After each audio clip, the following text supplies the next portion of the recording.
नमस्कार दोस्तों। आज दोस्तों हम लोग आईआरसीटी का रिसेंटली एक सर्कुलर आया है, हम लोग इसी के बारे में बात करने वाले हैं, जिसने दोस्तों अभी ट्रेडिंग जब अपना सत्र खत्म हो गया है 3:30 बजे के बाद दोस्तों पूरा इंटरनेट को आप बोल सकते हो सारे बिजनेस टीवी चैनल को हिला के रख दिया है। और दोस्तों कल इसको लेके मार्केट बहुत खतरनाक रिएक्ट करने वाला है। दोस्तों आईआरसीटीसी जैसा हम सबको पता है कि एक पीएसयू कंपनी है। जो भी हम लोग टिकट बुक करते हैं उसका कुछ कन्वीनियंस फ़ीस होता है जो आईआरसीटीसी चार्ज करती है, जो उनके रेवेन्यू में जाता है। तो बेसिकली ये लोग टिकट बुकिंग, जो हम लोग पानी पीते हैं, रेलवे एंड टूरिज़्म, और जो खाना हम लोग खाते हैं, और जो रेल नीर, जैसे जो मैंने पानी पीने का बोल दिया तो इनका रेल नीर ब्रांड है। तो दोस्तों इन चारों सेगमेंट से ये कंपनी पैसा कमाती है।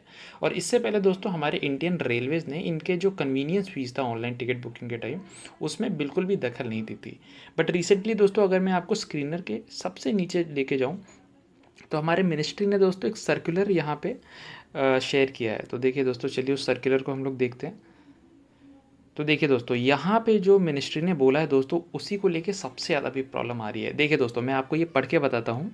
देखिए, sir and madam, in compliance with the regulation 30 of security and exchange board of India SEBI obligation and disclosure requirement regulation 2015, it is to be inform that ministry of railways vide above referred letter has conveyed its decision to share the revenue earned from convenience fees collected by IRCTC in the ratio of 50:50, that is 1:1, with effect from 1st of November 2021, and this is for your information and record। अब दोस्तों ये बता तो दिया, मगर इतनी चालाकी से बताया ना दोस्तों, क्या बताएं। अभी पूरा ट्रेडिंग सत्र ख़त्म हो गया है और अभी सरकार ने ये, अभी आईआरसीटीसी के बोर्ड ने भी ये ऐलान कर दिया था कि हम लोग शेयर स्प्लिट कर रहे हैं। जो 10 वैल्यू का था उसे 1 वैल्यू का करने जा रहे हैं। और दोस्तों अभी इन्वेस्टर्स खुशी थे, आज 8-9% की हमें रैली दिखी हुई थी। बट शाम को यहाँ ये बहुत बेकार न्यूज़ आप बोल सकते हो दोस्तों, आप बोल सकते हो एज अ कैपिटलिस्ट इकोनॉमी में जब एक पीएसयू कंपनी दोस्तों इतना बेहतरीन मोनोपोली से लिस्टेड होती है, बट दोस्तों यहाँ जब आप ऐसा न्यूज़ दे देते हो दोस्तों, ये बहुत बेकार लगता है। अब दोस्तों आपने सुना तो बहुत होगा, अब इसका मतलब क्या होता है मैं आपको अच्छी तरह समझाता हूँ। अब देखिए दोस्तों, जहाँ भी सरकार ने यह बताया है कि, एक बार मैं आपको फिर से सर्कुलर खोल देता हूँ ताकि मैं आपको अच्छी तरह समझा पाऊँ। तो मैंने फिर से सर्कुलर खोल दिया है। तो देखिए दोस्तों, अभी यह सरकार बताना क्या चाहती है कि जो आईआरसीटीसी में जो पहले जो कन्वीनियंस फ़ीस होता था दोस्तों, 17-18 रुपये, जो भी हम लोग ऑनलाइन टिकट बुक करते थे उसका चार्ज होता था। तो दोस्तों उस कन्वीनियंस फ़ीस का 50%, यानी कि 16 रुपये अगर कन्वीनियंस फ़ीस ले रहे हो तो 8 रुपये सरकार यानी कि इंडियन रेलवेज़ के पास जाएगा, जो सरकारी है डेफिनेटली, और 8 रुपये आईआरसीटीसी लेगी एज अ कंपनी जो टिकट बुकिंग सर्विस प्रोवाइड कर रही है ऑनलाइन वाली। अब दोस्तों इसमें बुरी न्यूज़ क्या है कि देखिए दोस्तों, ये ऑलमोस्ट रेवेन्यू का 75% कंट्रीब्यूट करता था।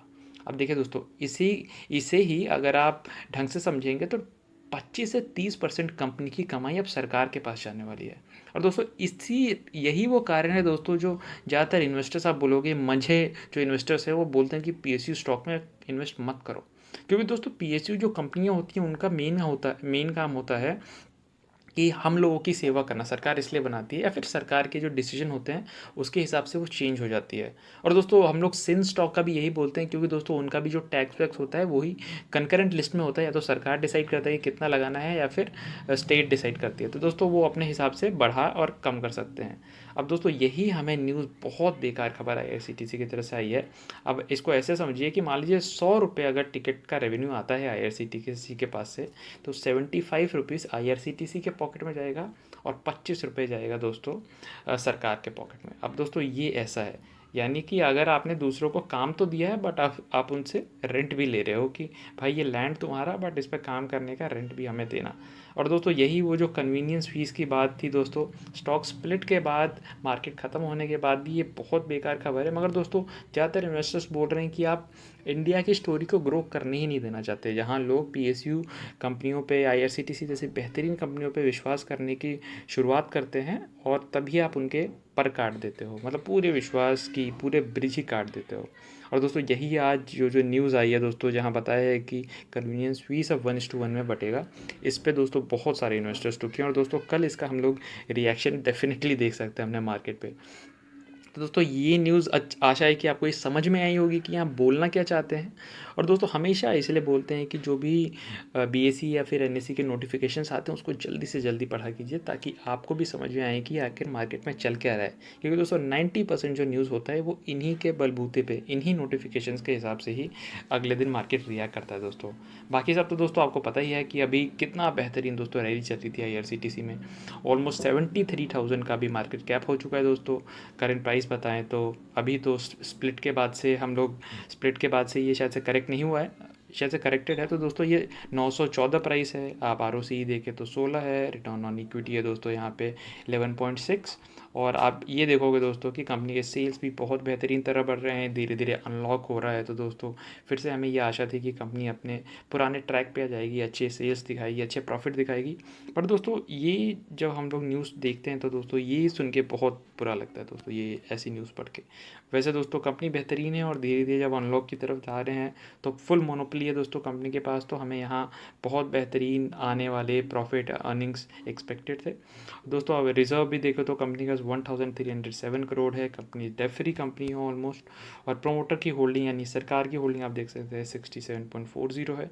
बट यहाँ दोस्तों पब्लिक होल्डिंग भी देखिए दोस्तों 10% से पिछले जून 2020 से इन्वेस्टर ने इतना विश्वास किया इस कंपनी पे 16.31% पब्लिक होल्डिंग पे लेके आ गए। फिर भी दोस्तों ये न्यूज़ की वजह से थोड़ा बहुत तो दुख रहेगा कि सरकार ऐसे, मतलब ऑल दो ये मोनोपोली बिजनेस है माना जाता है, और दोस्तों एक पीएसयू कंपनी भी है, इतने बेहतरीन बिजनेस में दोस्तों जहाँ मोनोपोली है वहाँ आप उसको ऐसे कंट्रोल करते हो तो दोस्तों वो थोड़ा बहुत बेकार लगता है। तो दोस्तों यही न्यूज़ थी, आपसे शेयर करना था। आशा करता हूँ दोस्तों वीडियो पसंद आई होगी। चलिए दोस्तों इसके बाद वीडियो ख़त्म करते हैं। नमस्कार और शुभ दिन।